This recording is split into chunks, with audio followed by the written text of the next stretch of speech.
अस्सलाम वालेकुम, क्या हाल चाल है आप सबका। उम्मीद है सब ठीक होंगे। सर्दियों के मज़े आ रहे हैं या नहीं ये तो आप ही बताएंगे मुझे।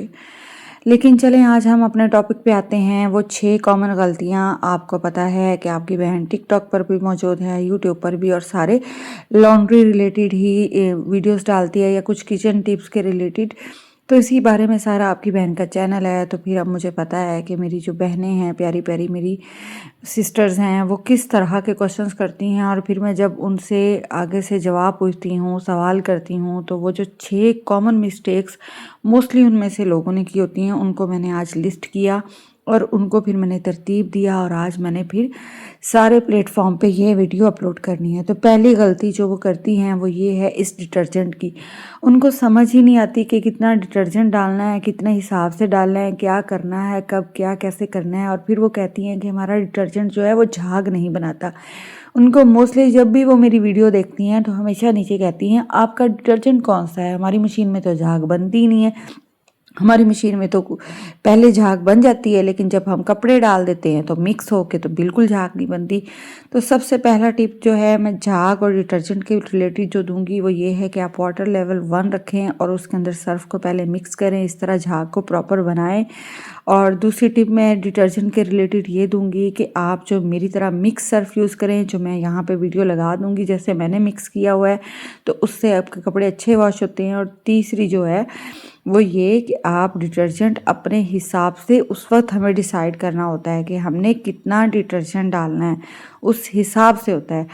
अब जी नेक्स्ट जो सेकंड मिस्टेक मेरी बहनें करती हैं वो जो मैंने नोट किया, उन्होंने कहा कि हमारे कपड़ों पे बुरसा आ जाता है, वाइट से निशान आ जाते हैं सम टाइम इस तरह, या फिर टब की स्पीड बड़ी स्लो सी है, आपकी मशीन का टब बहुत तेज़ घूमता है। तो आपने कोशिश करनी है कि आपके जितने कपड़े हों आप उनकी जेबें, इवन उनके अंदर अगर टिश्यू पेपर वगैरह भी है तो वो भी निकाल लिया करें, क्योंकि टिश्यू भी अपने जब पानी में आपको पता है घुलता है तो जीभ से अपने सारे पार्ट्स अलहदा कर देता है। और जब वही इन छोटे छोटे ड्रम के सुराखों के अंदर फंसते हैं तो फिर वो ड्रम की स्पीड को स्लो करते हैं, उसको मूवमेंट को डिस्टर्ब करते हैं। जैसे कि एक दफ़ा मेरे से भी एक टिश्यू अंदर चला गया था और उसने फिर बहुत ज़्यादा ख़राबा किया। इसलिए जेबें और बच्चों की चीज़ें, छोटे छोटे मोती नग एहतियात से देखा करें कि कौन से कपड़े के टूट सकते हैं, कौन से कुछ।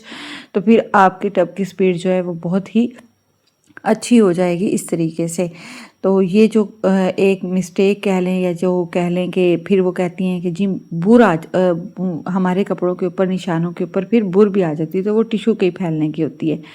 उसके बाद जो तीसरी मिस्टेक मेरी बहनें करती हैं वो ये वाली कि कपड़ों को आपने बराबर फैला के करना है, जैसे ये अभी मैं कर रही हूँ। ऐसे बस फेंक के और इसको मशीन को ऑन नहीं कर देना। जब आप कपड़े इस तरह फैला के रखती हैं, बराबर इक्वल करके रखती हैं, तो पानी भी बराबर सारी तरफ जाता है और कपड़े भी जो है अच्छे से मूव होते हैं। और जो डिटर्जेंट है उनके अंदर वो भी अच्छे से मिक्स होता है। जब इस तरह मिक्स होने की वजह से फिर जब कपड़े अच्छे तरीके से, जब उनको हर तरफ से पानी मिलेगा, अगर एक साइड पे आप कपड़े डाल देंगी, दूसरी साइड पे कपड़े नहीं रहेंगे, तो वो थोड़ा बहुत जोर लगा के चलती जुलती तो रहेगी, लेकिन वो उस तरीके से कपड़े नीट नहीं कर सकी, सफाई नहीं कर सकेगी। इसलिए जब भी कपड़े ऐड करें उनको बराबर बैलेंस करके इस तरह से सीधे कर लें। और ये आपकी तीसरी मिस्टेक है। फिर चौथी मिस्टेक ये है कि मैंने अभी वाटर लेवल इसके अंदर जो है इंतहाई कम रखा है। मेरी बहनें समझती हैं कि जी वाटर लेवल स्टार्ट में कम रखा जाए ताकि सर्फ के साथ कपड़े जो हैं अच्छे तरीके से वॉश हो, लेकिन ऐसा नहीं है। आपको जो हमेशा सर्फ डालने के बाद, ये अब आपको झाग नज़र आ रही है ना, जो आप कहती हैं कि झाग हमारी मशीनों में नहीं बनती, तो मेरी मशीन में तो एट द एंड तक भी झाग रहती है। जब ये वॉश वगैरह होते हैं तो ख़त्म नहीं होती। तो यहाँ पे आके ये पानी इतना कम है, आप पानी की बचत करती हैं, आप समझती हैं कि हम पानी बचा लें और कपड़े इसमें ही साफ़ हो जाएंगे, लेकिन यहाँ पे कपड़े साफ़ नहीं होते। जब ये पानी कमी आएगी तो फिर जो सर्फ है उसके भी निशान रह जाएंगे और कपड़े जो है आपके अच्छे से क्लीन नहीं हो पाएंगे। तो ये आपने नहीं करना। आपने हमेशा उसका वाटर लेवल बढ़ा के, जितने मतलब अब कपड़े हैं तो इससे 2 लेवल ऊपर ही पानी रखना है। फ़र्ज़ करो कि आपके कपड़े जो हैं सूखे कपड़े वो 4 लेवल तक आ चुके हैं, आपको नज़र आ रहा है कि लेवल के निशान बने होते हैं ना यहाँ पे, तो आपने उससे ऊपर ही पानी रखना है। इस तरह मैंने इसके अंदर पानी ऐड कर लिया अंदाजे से कि मुझे इतना पानी इसके अंदर चाहिए। और यहाँ से मैं आपको दिखा रही हूँ कि मेरी मशीन के अंदर अभी भी इतनी जगह मौजूद है। कैमरे का एंगल थोड़ा ऐसे है क्योंकि सम टाइम मुझे बहनें समझती हैं कि आप बहुत ज़्यादा कपड़े मशीन अपनी में डालती हैं। ऐसा नहीं है, ये मेरी मशीन है, मुझे पता है मैंने इसकी कैसे एहतियात करनी है, कैसे इसका ख्याल रखना है। तो इस तरह आप देखें पानी बराबर हो चुका है कपड़ों के हिसाब से, बिल्कुल परफेक्ट। अब ये वॉश के बाद रिंस भी जब करेगा तो अच्छे तरीके से हर कपड़े के अंदर से सर्फ और सारा गंदा पानी आराम से इजीली निकल जाएगा। तो बस आपने इसमें ये वाली चीज़ का बहुत ज़्यादा ख्याल रखना है क्योंकि असल मसला ही चौथी मिस्टेक है रिंस वाला, कि रिंस में ही वो सर्फ के निशान रहते हैं और रिंस के टाइम पे ही कपड़े अच्छे से वॉश नहीं होते। फिर उसके बाद जी 5वीं मिस्टेक मेरी बहनें करती हैं, यहाँ पे रिंस का ऑप्शन चूज़ गलत करती हैं।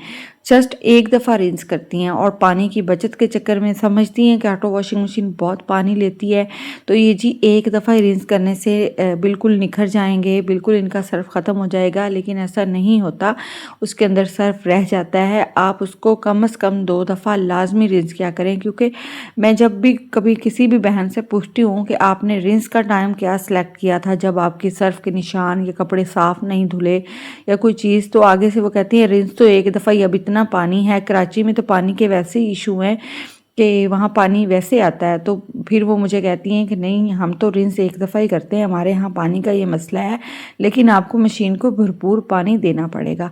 अब यहाँ पे जी कपड़े सारे वॉश हो चुके थे, सब कुछ हो चुका था, और अब मैं आपको एक छठी मिस्टेक बताती हूँ जो आपके मशीन के अंदर स्मेल कॉज करती है, और उसकी वजह से फिर आपके जब कपड़े धोते हैं तब भी एक अजीब सी स्मेल आती है कपड़ों से। तो वो ये है कि जब आप अपने कपड़े निकाल लें, ख़ास कर सर्दियों में, तो फिर आप बहनें टब ये वाला इसको ओपन छोड़ के जाया करें, इसको बंद नहीं करना इसका ढक्कन, इसको ओपन छोड़ के जाया करें, इसकी नमी ख़त्म होने दिया करें।